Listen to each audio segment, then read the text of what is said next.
안녕하세요. 김준규입니다. 처음 본 것처럼, 오늘 처음 본 것처럼 시작을 하겠습니다. 여러분들 7급 행정학 시험 보시느라고 고생 많으셨고요. 이제 7급 행정학 문제를 보니까 어려운 건 좀 많이 어렵고 쉬운 건 또 되게 쉽고 한 10문제 정도는 거의 9급에서도 출제될 수 있는 입문 수준 쉬운 문제. 10문제는 약간 디테일한 걸 좀 알아야지 내공이 있어야지 풀 수 있는 그런 심화 수준. 충분히 풀 수 있었어요. 저희 선행정학 커리를 쭉 따라오신 분이라면. 근데 나머지 한 5문제는 엄청난 고난도가 아니라 초고난도, 수포 고난도 문제가 5문제 나왔는데 이런 거는 다 맞히긴 좀 어려울 거예요. 한 2-3문제 정도 틀릴 수도 있겠는데 여기까지는 다 맞춰야 돼요. 그래서 언뜻 보면 승부처 어디냐라고 할 때 이 초고난도 5문제 이게 승부처로 보이지만 그게 아니고 승부처는 여기였어요. 여기. 이거는 기본적으로 다 맞춰야 돼요. 충분히 맞출 수 있었고. 근데 요건 한 2-3문제 틀릴 수도 있었어요. 그렇게 해서 한 92점, 96점 이 정도로 합격을 하는 그런 점. 이것까지 다 맞추려고 우리가 한다면 엄청난 공부를 해야 돼요. 그건 불가능한. 피세까지 해야 되고 하는데 그렇게 할 수가 없죠. 이런 전략으로 가죠. 이걸 다 맞췄느냐 못 맞췄느냐 이게 승부처인 것 같아요. 자, 1번 문제 보겠습니다. 1번 저희 홈페이지 카스파 공단기에 다 이게 문제 올라가 있으니까요. 다운 받으셔서 설명을 들으십시오. 1번 조직 구조에 관한 문제인데 자, 기술이 일상적이면 매뉴얼을 만들어서 해야 되니까 공식화가 높겠죠.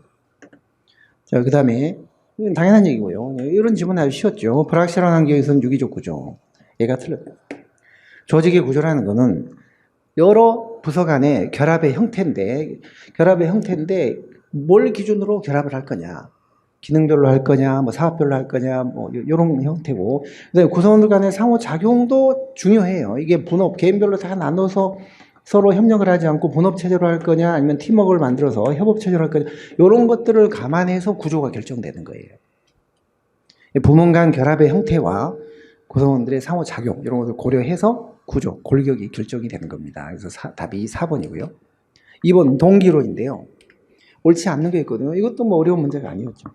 이 1번의 엘더퍼의 욕구 중에 관계, ERG 중에 R은 매슬로우의 생안에 해당한다. 이게 아니죠. 관계가 아니라 존재 욕구, 존재. 그러니까 생안, 사, 존, 자. 매슬로우의 5대 욕구가 이런데요. 요 두 개가 존재 욕구예요. 요 두 개는 관계 욕구예요. 그거는 그로스 성장 욕구예요. 그래서 생안은 존재 욕구예요. 관계 욕구가 아니라 얘가 틀린 거죠. 나머지는 다 문제 없죠. 어렵잖아요. 이 4번 공평함의 정도가 동기부여에 영향을 준다. 불공평하다고 느낄 때 동기가 유발된다. 그 말도 맞고 여기서는 불자가 들어갈 필요가 없는 거죠. 공평함의 정도가 동기부여에 영향을 준다. 포괄적으로 표현한 거니까 맞고요. 1번이 틀렸습니다. 1번. 3번은요. 자, 3번은 이게 시험 10월 15일 날 시험 보셨는데 14일을 기준으로 해서 2022년 10월 14일을 기준으로 국공법상 임용될 수 없는 사람, 그러니까 국공법상 임용 결격 사유를 알아야 돼요. 그러니까 피성년 후견자, 파산 선고자 이런 사람들은 일단 그 기간이 종료가 돼야 돼요. 성년 후견이 종료가 됐다는 거예요. 10월 13일 날, 이 전날. 아니다, 1년 전이네, 이미 21년이니까. 요거는 22년, 요 날 전날까지만 종료만 되면 돼요. 그러니까 요 사람은 될 것이고, 파산 선고도 마찬가지. 요 전날까지 종료만 되면 돼요. 될 수 있습니다.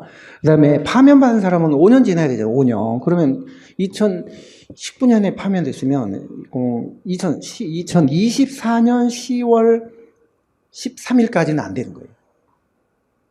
그러니까 2년 동안 더 앞으로도 안 되는 거예요. 얘가 틀린 거죠. 얘는 금고형을 선고받고 집행유예는 기간이 끝나고 2년이 지나야 되잖아요. 근데 지금 2017년에 선고받고 집행유예 기간이 19년에 끝났는데 이로부터 2년이 지나야 되니까 2021년 10월 14일부터는 되는 거예요. 되는 거예요. 네, 3번만. 약간의 응용 문제잖아요. 피성년 후견 파산자는 일단 종료가 돼야 됩니다. 파산도 복권이 돼야 되고요. 요거는 금고에서 형을 받은 사람은 5년이 지나야 되고요. 집행유예를 받은 사람은 집행유예 기간이 끝나고 2년이 지나야 되고요. 금고에서 형을 선고에 받은 사람은 선고 이후에 기간이 끝나야 돼요. 해임은 3년, 파면은 5년이 지나야 돼요. 4번에 정실주의, 역관주의 물었는데 답은 간단했죠. 이런 거는 중요하긴 했지만 난도는 그리 높지 않았던 3번입니다. 이건 역관제가 아니라 실적제죠. 실적제. 전분성, 효율성이니까요. 1번은 맞는 말이에요. 1번. 영국은 추미란 영이 두 차례 1855년, 1870년 그때 실적주의가 확립됐고요. 미국은 1883년 확립됐잖아요. 그러니까 훨씬 늦는 거예요. 그리고 영국 실적주의의 영향을 받았어요. 미국이. 그 영향을 준 보고서가 이튼 보고서나 이튼 보고서. 이튼 보고서. 영국의 실적주의를 연구해서 미국의 정부에 전달했던 이튼 보고서가 1881년인가 그래요. 요거가 영국의 실적주의의 영향을 받은 거예요. 1번은 맞는 말입니다. 남은 다 맞죠. 잭슨 대통령, 역관주의, 역관제, 대응성. 오늘날도 일부 정무직들, 별정직들, 역관제가 적용이 되고 있습니다. 이제 2번이 틀렸네요. 5번은요, 관료제. 여러분들 지금 여기 남아 계시는 분들 정도 열의와 관심을 갖고 행장을 하셨다면 충분히 92점 정도 나올 수 있어요. 이 5문제 중에 2개 정도는 틀릴 수 있어요. 이따가 초고난도 문제를 한번 보겠습니다. 자, 5번은 틀린 거. 답이 4번이죠. 이건 동종항이 아니라 무사안일이에요. 업무를 소극적으로 하려는 거. 일을 찾아서 하기보다는 주어진 업무만 소극적으로 시키는 것만 하겠다. 무사안일이죠. 동종항은 수단과 목표가 바뀌는 거예요. 법규에만 집착하는 거죠. 나머지 다 맞죠. 자, 6번. 전문 경력관. 자, 전문 경력관 하면 항상 일반직이면서도 계급, 직군, 직률 구분이 없고 어떤 특수한 전문직에만 오래 근무를 해야 되는, 그러나 다른 일반직과 전직은 상호 가능하다. 그런 거 아셔야 될 부분들이거든요. 그러니까 뭐예요? 답이. 가나다 3가지 종류가 있어요. 등급이요. 가나다. 없다. 이거 들었잖아요. 3번. 전문 경력관직으로 지정할 때는 인사혁신처장하고 협의를 해야 돼요. 일반직 공무원 중에서도 순환보직이 곤란하거나 장기간 그 자리에 근무를 해야 되는 그런 사람이 있을 때는 이걸 전문 경력관직으로 인사처장하고 협의해서 지정을 해야 됩니다. 맞습니다. 다 맞고, 3번만 틀립니다. 자, 7번. 이거 이제 초고난도 문제였죠. 이건 우리 교과서에도 없어요. 저희 책뿐만 아니라 다른 소음사나 교과서도 없고,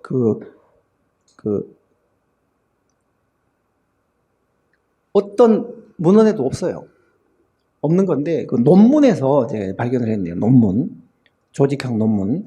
이게 뭐냐면, 그림을 잘 그리면은 뭐 선물을 주겠다라고 약속을 한 집단하고, 그런 약속을 하지 않는 집단하고 비교해 보니까, 그런 약속을 한 집단에서 뭐죠? 더 이렇게 그림 그리기를 계속 할 거라고 생각을 했는데, 오히려 반대가 나요. 약속을 한 집단에서 오히려 그림 그리기를 계속 안 하는 거예요. 이런 현상이 왜 생겼냐. 이제 이 이론을 설명하려면 인식론적 평가론이라는 게 있어요. 7번이죠. 인식론적 평가론이라는 게 그 동기론의 아주 한 지분이라고 할 수 있는데 주류가 아니고, 인식론적 평가론이라는 것은 뭐냐면 내적 동기가 강한 사람한테 외적 보상을 제시를 하면 오히려 동기발이 안 된다. 내적 동기를 외적 동기가 몰아내버린다. 여러분도 많이 경험하시잖아요. 막 공부 좀 하려고 마음 먹고 하려고 하는데 막 하는데 부모님이 와가지고 왜 공부 안 하니 막 하기 싫어요. 하려고 하다가도 싫어요. 그렇잖아요. 집안일도 특히 제 아내 같은 경우에 그 부엌에서 뭐를 하고 있고 하면 제가 좀 도와주고 싶어서 막 하려고 하는데 도와달라고 하네. 그럼 하기 싫어요. 그 말 때문에 한글로 되잖아요. 제가 자발적으로 하고 싶었는데 그 말 때문에 한글로 되니까 굉장히 그 명예심이나 어떤 그 자존감이 떨어져 버리는 거예요. 그래서 오히려 일을 안 하게 됩니다. 그런 효과예요. 그래서 내적 동기를 외적 동기가 구축해 버린다. 구축해 버린다. 자, 그래서 지금 가나다를 찾는 거잖아요. 가나다.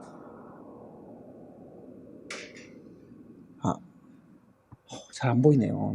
다가 여기 있고 나가 여기 있고 가는 어디 있어요?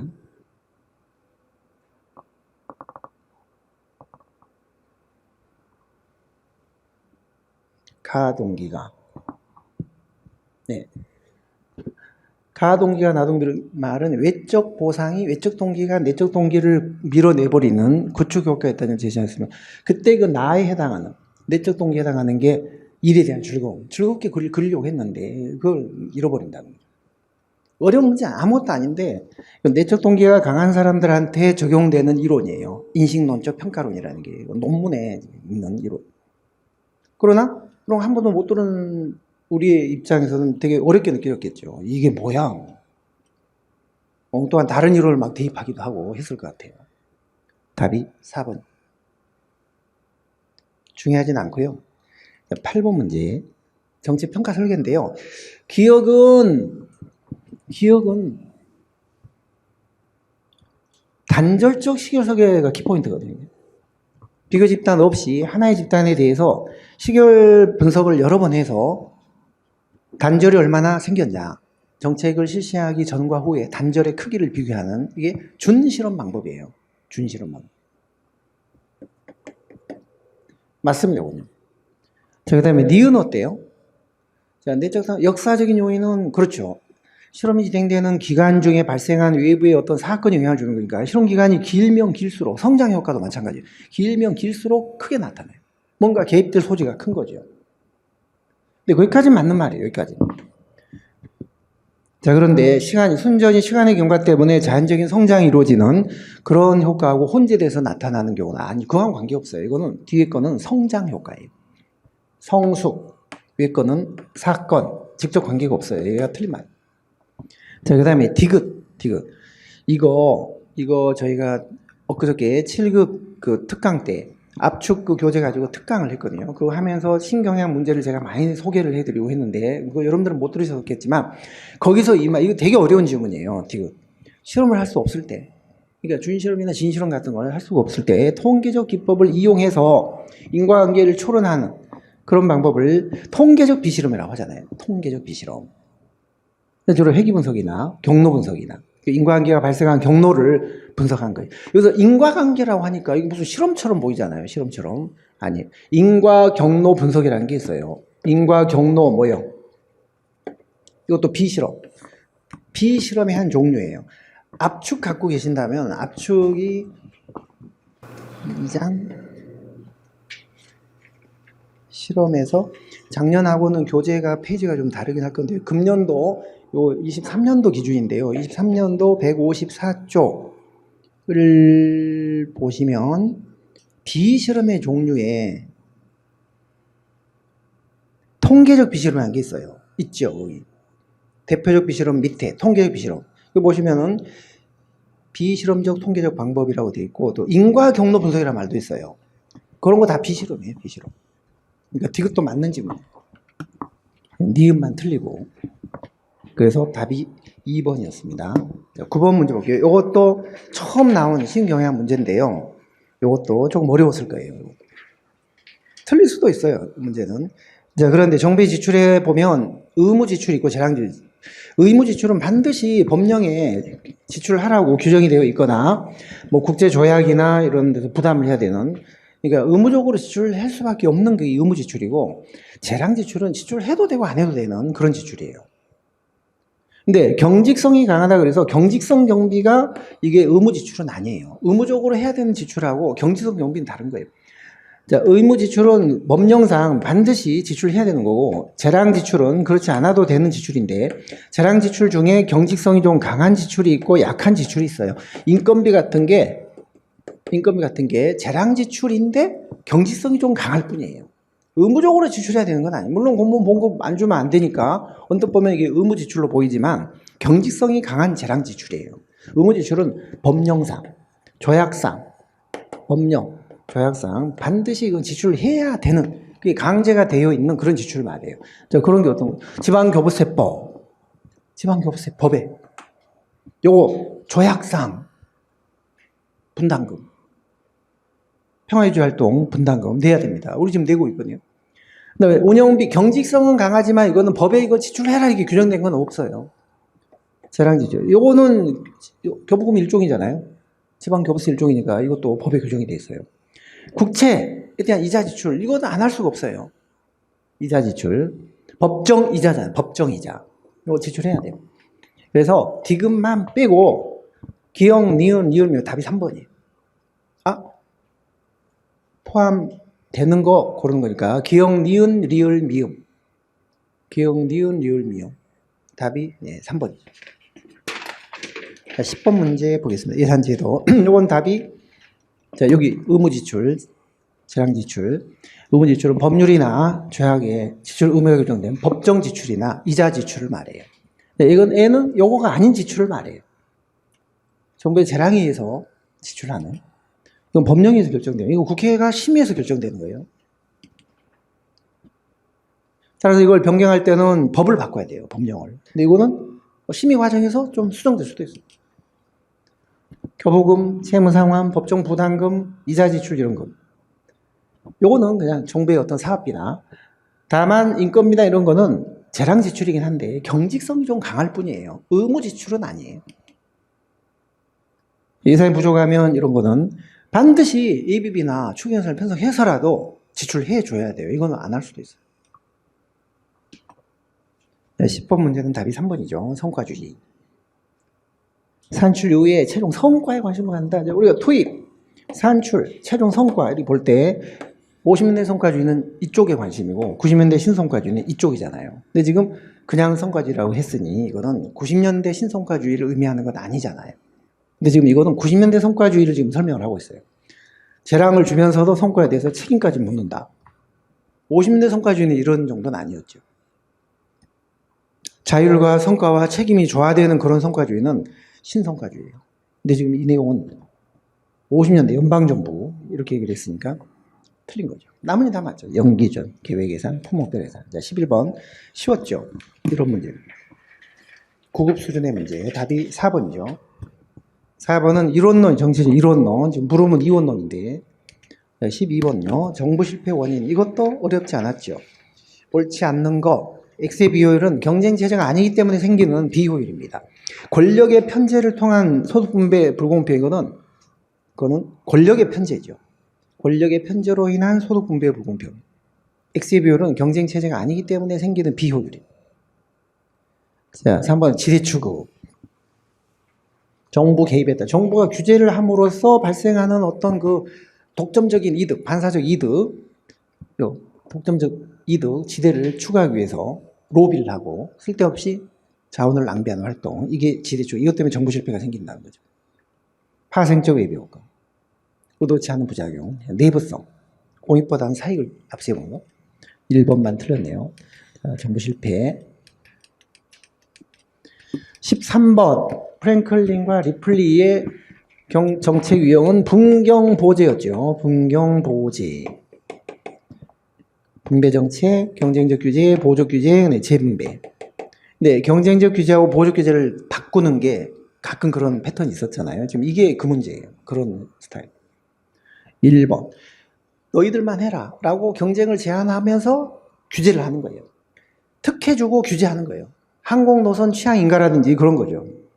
항공노선 취향인가, 주파수 할당, 이동통신 사업, 이런 것들. 너희들만 해라라고 이권을 주고 규제를 하는 거예요. 이건 맞는 거예요. 예. 승리자, 선택된, 선정된 업체한테 공급권을 주는 대신 규제를 하는 겁니다. 4번이 틀렸죠. 규제받는 자들이 강하게 반발하거나 저항을 한다. 경쟁적 규제는 규제받는 사람이 저항을 할 이유가 없잖아요. 규제를 너희들만 해라. 그리고 나머지는 하지 마라. 집행당의 규제를 받는 자들, 너희들만 해라. 그 사람들이 무슨 저항을 하겠어요? 이거는 보호적 규제예요. 일반 공중이나 대중을 보호하기 위해서 예를 들어 최저임금을 줘라. 그러면 업체에서는 반발할 수 있죠. 이 규제를 받는 기관에 의해서 반발이나 저항이 생기는 건 보호적 규제입니다. 그게 힘들어요. 근데 경쟁적 규제는 그런 건 아니거든요. 이게 보호적 규제예요. 그래서 틀린 거예요. 14번. 자치단체 기관 구성 형태. 기관 구성 형태. 옳지 않는 거 했거든요. 자, 이 자치단체 기관 구성 형태가 세분화돼서 자세히 요즘 나오는 그런 추세인데, 통합형 1번. 예, 의회가 모든 걸 주관하니까 주민들의 의사를 더 반영할 수 있죠. 주민의 대표기관이 다 모든 걸 주도하니까요. 그 다음에 영국의 의회형이 그렇습니다. 의회가 집행까지 다 하잖아요. 자, 그 다음에 3번 대립형은 강시장, 약시장이 있는데요. 말 그대로 약시장은 시장의 권한이 강하고 시장이 약하고 의회가 강한 거예요. 그러니까 인사권, 예산권을 의회가 갖습니다. 아예. 네, 강시장 의회형은 시장이 갖습니다. 인사권, 예산권을 시장이. 근데 보면 고위직 인사에 대해서 의회의 동의를 요한. 시장이 하는데 의회의 동의를 온다? 아니에요. 시장이 아예 인사 예산권을 못 가져요. 의회가 갖습니다. 의회가. 그 다음에 시장은 거부권도 갖지 못해요. 그러니까 약시장형은 시장의 권한이 되게 약한 거예요. 의회가 인사권, 예산권을 다 행사하고 시장은 거부권도 행사하지 못하는 그런 형태예요. 얘가 틀린 거예요. 자, 지방정부 형태, 우리 많이 했던 거. 혹시 이 해설 강의를 들으신 분들은 지금 저희가 지금 따로 촬영 시간을 잡지 못해가지고 여러분들 지방직 시험 전까지 이걸 해서 빨리 해서 올려서 29일 날 지방직 시험 때 조금 도움이 되도록 하기 위해서 하다 보니까 촬영 시간을 따로 확보를 못해서 이 9급 기출문제 수업 중에 지금 시간을 잠깐 쪼개가지고 이제 촬영을 하는 거거든요. 조금 제가 빨리 할 수밖에 없고요. 지금 6시까지 이걸 끝내달라고 또 지금 부탁을 받아서 좀 시간이 쫓기다 보니까 좀 자세한 설명이 좀 안 되고 있는데 이해를 좀 해 주십시오. 자, 15번. 전자정부 구현 사례. 옳지 않은 거. G2B, G2C, G2G 이런 게 있었잖아요. 자, G2B는 Government to Business니까 정부하고 기업 간의 상거래예요. 전자상거래. 나라장터 전자조달 시스템 이런 게 대표적인 사례예요. 맞고. 이 G2C는 국민과 시민 개인 간의 전자상거래예요. 근데 조달 관련 온라인 서비스 이거는 나라장터잖아요. 나라장터. 이거 G2B죠. 정부하고 기업 간의 전자조달이니까 G2C가 아니라 얘가 틀린 거예요. 데이터베이스 공동활용 시스템 G4C. 국민들한테 정보를 다 공개하고 해주는 G4C. 맞는 거 G2C, G4C. 이건 단순히 정부하고 개인 간의 어떤 거래고 이거는 국민을 위하여 또 정보를 공개한다고 해서 약간 이제 포자를 쓰는 거예요. 포자를. 이거는 사실 같은 거예요. G2G는 정부 내에서 온 나라 2호조가 온 나라 2호조 그 다음에 디브레인 이런 게 대표적으로 G2G죠. 정부 안에서 공무원들끼리만 들어가서 이용하는. 이거는 행안부가 일반 행정업무 처리하는 어떤 표준을 만든 거고 얘는 국가 재정 종합 통합 재정 시스템이고 얘는 지방정부 지방공무원들 회계 통합 시스템이에요. 이거는 기재부, 이건 행안부, 이것도 행안부. G2G 정부 내에서 하는 전자상거래. 16번. 요거 엄청난 난도의 문제였죠. 또 우리나라 중앙예산기관의 변천. 어떻게 변하냐. 현재가 아니라 어떻게 변해왔냐는 거예요. 자, 일단 보겠습니다. 1번. 처음에 정부 수립 당시에는 기획처 예산국이라는 게 있었어요. 기획처 예산국. 그러다가 재무부 예산국으로 잠깐 바뀌었다가 경제기원이라는 게 생겼어요. 경제기원. EPB라는 게 있었잖아요. 이코노믹 플래닝 보드. 경제기획원. 예산실. 이걸로 바뀌었어요. 1961년도에 바뀌었습니다. 자, 그러다가 1994년에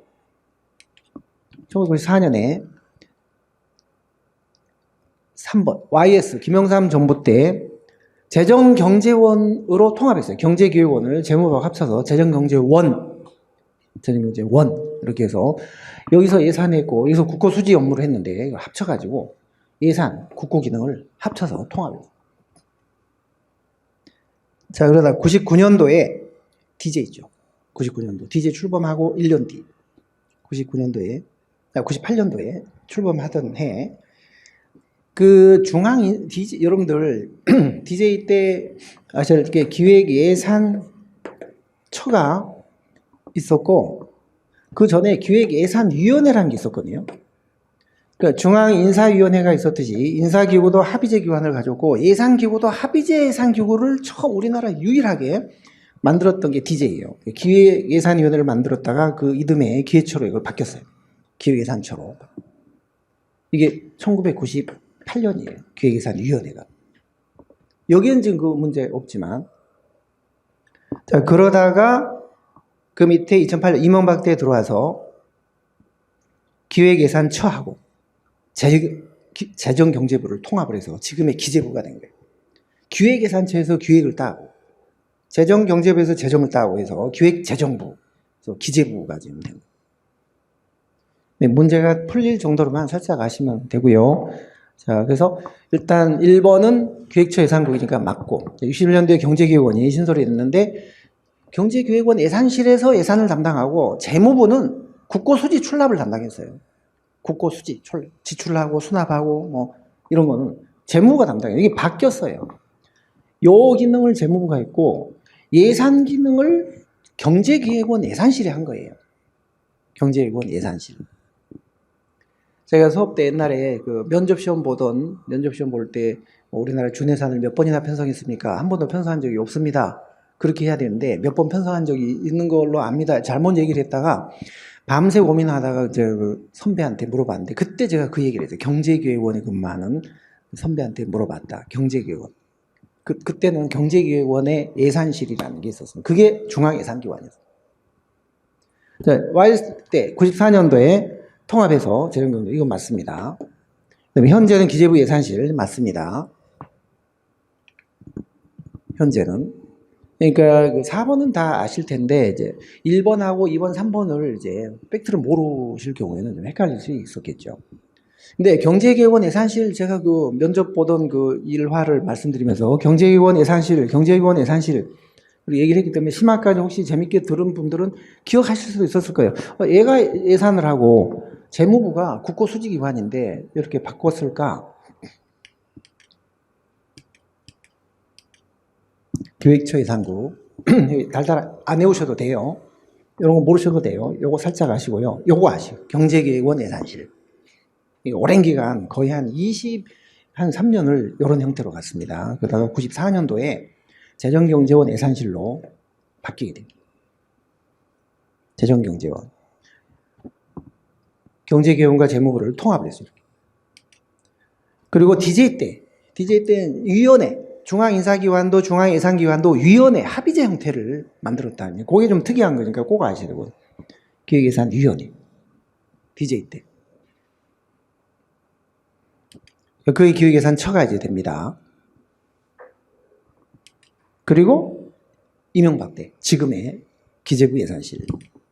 자, 17번 쉬운 문제였죠. 박스 안에 있는 월남전 폐막 나오고 뭐 민노브르회의 나오고 새로운 행정학의 모세계라는 신행정학을 말하는 신행정학 등장. 관계없는 거는 3번이죠. 논리실증주의, 행태주의를 지지했다. 아니잖아요. 후행태주의 영향을 받았기 때문에 행태론을 비판했습니다. 답이 3번이고요. 18번 엄청난 초고난도 문제죠. 어때요?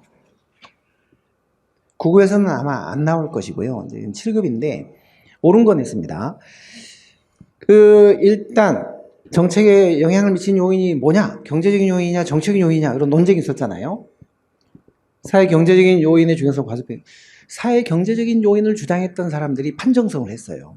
그게 더 중요한 영향을 미쳤다는 거고 정치적인 요인은 계량화가 어렵다는 이유로 좀 과소평가됐다는 비판을 받았어요. 이게 바뀌었습니다. 이게 아니라 정치적인 요인이 좀 과소평가됐다. 계량화가 안 되기 때문에 과소평가됐다. 그런 평가를 받았어요. 도슨과 로빈슨은 이 사람은 허위관계 모형을 주장했잖아요. 허위관계. 그러니까 정책적인 변수가 영향을 주는 게 아니라 경제적인 변수가 영향을 주더라. 그런데 정책적인 변수가 주는 것처럼 보이게 했다. 허위관계다. 즉 사회 경제적인 변수로 인해서 정치 체제가 정책에 영향을 주는 것처럼 보이게 만들었다는 거예요. 얘가 맞는 말이에요. 이게 허위관계 모형을 맞게 얘기를 하는 거예요. 지금요. 도슨과 로빈슨 모형은 얘가 영향을 지금 실질적으로는 주고 있는데 얘가 주는 것처럼 보이게 만들었다는 거죠. 사회 경제 변수로 인하여 정치 체제와 정책의 상관관계가 있는 것처럼 보이게 만들었다. 이게 맞는 거예요. 그러니까 키와 로카드 이 사람은 처음에 이제 정치학자인데요. 정적인 변수가 영향을 줄 거다라고. 경제적인 변수가 아니라 정치적인 변수가. 참여 경쟁 모형이죠. 제일 처음에 주장했던. 자, 그 다음에 4번은 아마 처음 들어보셨을 거예요. 근데 이것도 논문에 나오더라고요. 루이스 백 모형은 커너드와 매크론의 모형하고 비슷한 거예요. 정적인 변수도 영향을 미치고 경제적인 변수도 함께 독자적으로 영향을 미치더라. 정책에. 경제적인 변수, 정치적인 변수, 경제적인 변수 각각 독자적으로 영향을 어느 정도 다 미치더라. 그래서 혼합을 시킨 거예요. 정치학자와 경제학자의 주장을 혼합을 시킨 거예요. 이걸 혼합 모형이라고 해요. 그러니까 사회 경제적인 변수도 영향을 직접 미치고 정치 체제도 독립된 영향을 주더라는 거예요. 주지 않는다가 아니라. 그래서 다 틀렸고요. 2번만 맞습니다. 이걸 우리가 정리를 한번 해본다면 정치학자, 경제학자들의 논쟁의 순서가 어떻게 되냐면 제일 먼저 키와 로카드 참여경제 모형에서 정치적인 변수가 영향을 준다라고 했어요. 그러니까 이걸 이제 뒤 엎은 사람이 경제학자 맨 아래 패브리컨트 브레이저입니다. 아니다. 경제적인 얘가 영향을 준다. 이걸 뒤집은 거죠. 그러니까 정치학자들이 다시 이제 연구를 또 했어요. 그 중에 도슨과 로빈슨 허위관계 모형. 얘가 영향을 줄 거다라고 했는데 얘가 영향을 실제 이렇게 주거나 이렇게 주더라는 거예요. 얘가 못 주고. 이건 허위의 상관관계다. 허위의 상관관계. 경제사회적인 요인이 주로 영향을 미치는 거다. 자, 그런데 이제 여기서 너드와 매크론이 다시 이 주장을 뒤엎기해서 연구를 해봤어요. 그랬더니 얘도 영향을 좀 주고 얘도 주더라. 이런 결론이 나와. 혼란관계 모형이에요. 그런 비슷한 모형을 5번째 루이스와 백도 그런 모형을 연구해. 혼합 모형. 1, 3을 합친 거예요. 둘 다 영향을 주더라. 정치 체제, 경제적인 요인 모두 다 정책에 직접 영향을 준다. 예, 혼합 모형. 이걸 알아야지 풀 수 있는 문제니까 아주 깊게 좀 공부를 하지 않는 한 이런 문제는 틀릴 수도 있어요. 이런 문제 틀렸다고 사실 떨어지는 건 아니에요. 아까 제가 초고난도 5문제 중에 지금 다 이런 게 들어가요. 이걸 맞추자고 완벽하게 이걸 막 달달달 외우거나 그렇게는 못 하실 거예요. 9급은 당연히 못 하실 거고 7급도 조금 좀 기억에 남는 그런 부분까지 그냥 보는 거지 이걸 막 달달 외우거나 그렇게 하실 필요는 없을 것 같아요. 자, 19번 문제는요. 부패 문제거든요. 그건 어렵지 않았을 것 같아요. 부패 19번. 답은 1번이죠. 일타령이 아니라 이거는 제도화된 부패죠. 급행료, 커미션, 이건 쉬웠죠. 네, 20번요. 다음에 해당하는 정책 집행 모형의 제작자 누구냐. 네, 효과적인 집행을 위한 요건, 타당한 인가 모형, 이런 거 주장했잖아요. 네, 미리 변수를 다 예측을 해서 체크리스트를 만들면 다 쉽게 집행이 된다. 근데 이런 모형은 일선 관료들이나 이런 역할을 과소평가하거나 한다. 이건 단점이 있다. 그러니까 하향식을 얘기하는 거네요. 대표적인 하향식, 명확한 정책 지침, 타당한 인가 모형 이런 것만 있으면 성공적으로 다 집행이 된다. 처음에 하향식을 주장하다가 나중에 통합형을 주장했던 누구예요? 사바띠에 앤드 마즈메니언이에요. 사바띠. 답이 1번이에요. 1번. 그러나 3번 프레스만과 일답스키도 하향식을 주장한 사람이었어요. 그러나 타당한 인가 모형 이런 건 얘기하지 않았죠. 정책 집행의 성공 요건으로 타당한 인가 모형, 명확한 지침, 그다음에 정책 목표 일관성 이런 5가지 정도 얘기한 게 있었잖아요. 그거는 사바띠, 사하통. 답이 1번입니다. 21번. 정보공개제도. 우리나라 정보공개제도 옳지 않은 것은 1992년 청주시에서 조례를 제일 먼저 법도 없는 상태에서 먼저 만들어졌잖아요. 법이 없는 상태에서. 심화 때 이거 다 설명드리는 내용이었잖아요. 이런 문제는 맞춰야 돼요. 초고난도 문제는 아니에요. 이런 걸 틀리면 안 되는 거예요. 절대. 맞고. 예, 정보 공개는 청구형 공개가 원칙이지만 중요한 정책 정보는 사전에 미리 올릴 수도 있다고 했잖아요. 맞고. 우리나라 정보공개법은 8가지. 요거만 비공개할 수 있고 나머지 다 공개해야 된다. 그런 입법 방식이기 때문에 이게 네거티브 방식이라고 했잖아요. 네거티브. 드디어 나왔잖아요. 맞고. 제가 틀었네요. 비공개 대상 정보가 포함되어 있으면 그거는 공개를 안 해도 되고 정보 목록도 공개를 안 해도 돼요. 내용도 공개 안 해도 되고 목록도 작성을 안 해도 돼요. 하여야 한다 했기 때문에 4번이 틀린 겁니다. 자, 22번은 쉬운 문제였죠. 신고 전 물었는데 3번 환경과 상호작용하는 개방적 이거는 현대조직이잖아요. 현대조직. 2번도 이건 복잡이 제트로니까 아니네요. 이것도 현대조직이론이죠. 4번만 맞겠어. 사회적 능률, 비공식 요인, 요게 신고전. 23번 자치법. 이것도 쉬웠죠. 자, 도가 처리한 사람의 일부를 시가 직접 처리할 수 있는 경우는 인구 50만 이상의 시입니다.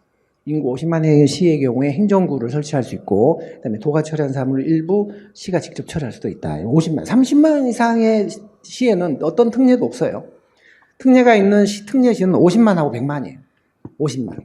100만은 부시장을 2명 둘 수 있다든지 그 특례가 있죠. 나머지 다 맞는 사물 배분에 관한 자치법상 기준인 1번만 틀렸고요. 24번. 엄청난 이것도 초고난도, 5번째 초고난도 문제. 이것도 조금 어려웠을 거예요. 그런데 이런 히스토리, 중앙인사기관, 중앙예산기관, 지방자치 이렇게 역사, 히스토리를 묻는 문제가 많이 나오니까 여러분들이 여력이 되신다면 조금만 이렇게 해 놓으시면 그 이상은 없어요. 히스토리라는 게 지방자치 역사, 중앙인사기관의 역사, 중앙예산기관의 역사, 뭐 이런 거. 역대 정부의 정부 조직 개편 이런 거는 제가 상징적인 것들, 중요한 상징적인 것들만 좀 아시면 된다고 그죠. 다 알지 않아도. 자, 옳은 거인데요. 1번 재헌의회는 1948년에 이제 헌법을 우리나라 대한민국 헌법을 최초로 만들기 위해서 소집된 의회잖아요. 48년에. 근데 그때 49년도에 도의회에서 아니에요. 48년에 지방자치법을 재헌의회가 만들긴 했어요. 헌법도 만들고 지방자치법도 만들었거든요. 그런데 이게 한국 전쟁 때문에 시행을 못했어요. 52년에 가서야 지방의원 선거가 이루어졌어요. 52년에 가세요.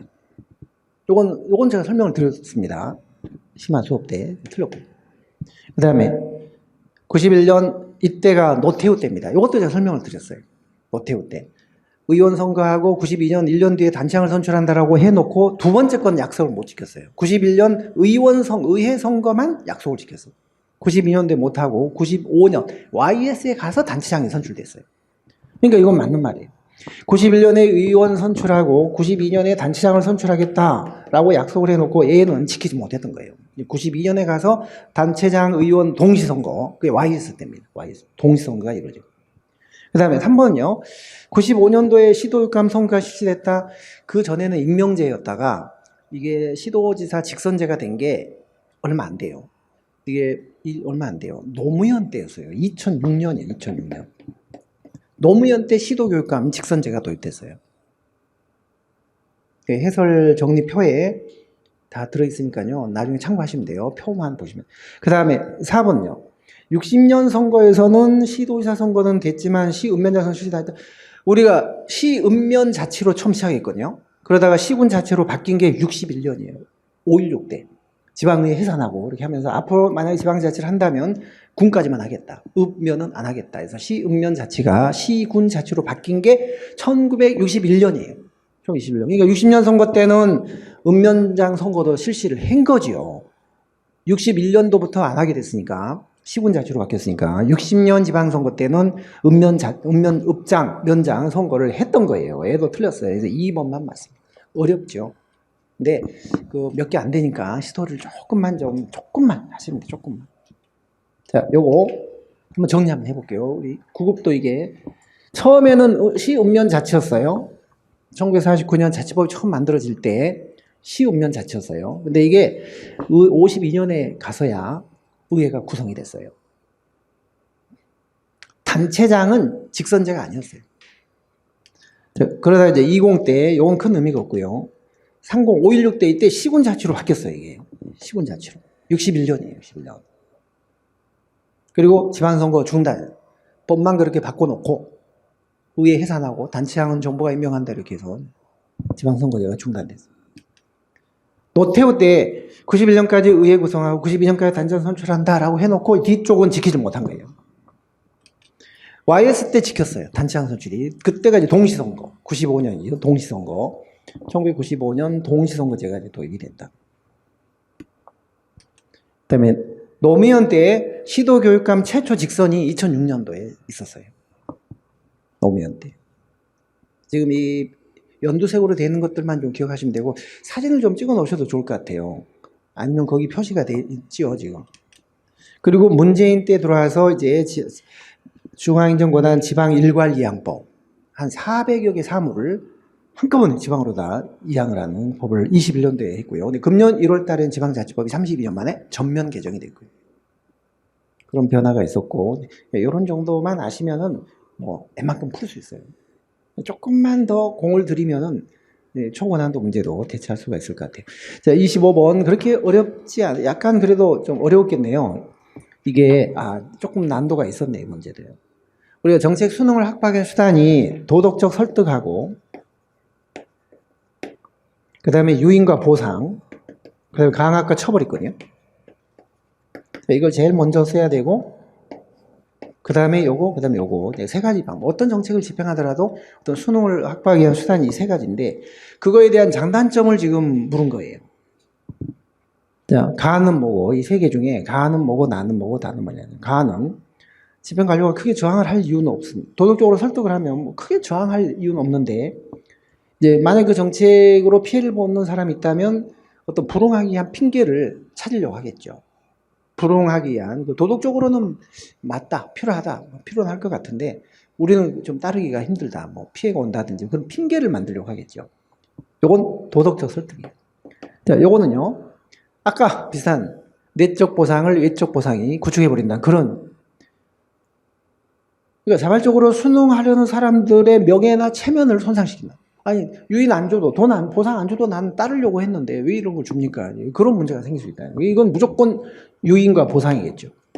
유인과 보상. 그러니까 1번 아니면 4번인 거예요. 자, 그 다음에 다음은요. 강압과 처벌하는 거예요. 안 들으면 처벌한다? 그러면 이제 마지못해 다 따를 거 아니에요? 그럴 경우에는 이게 왜 불응을 할 수 있을 건지 이런 걸 모르는 거예요. 다 강압적으로 하니까 따를 수밖에 없잖아요. 불응을 하던 사람이 얼마나 되는지, 그 다음에 왜 불응을 하게 되는지, 그걸 원인을, 불응자가 없으니까, 강압을 하니까. 불응자가 없으니까, 불응의 원인과 형태를 알 수가 없는 거예요. 불응에 대한 어떤 대응 전략 같은 걸 세울 수가 없는 거죠. 이거는 처벌이에요, 처벌. 1번이다, 1번. 만만치 않았죠. 자, 여러분들, 일주일 뒤에 있는 지방직 7급 시험도 잘 보시기 바라고, 오늘 해설 설명은 이만큼만 하겠습니다. 수고했습니다.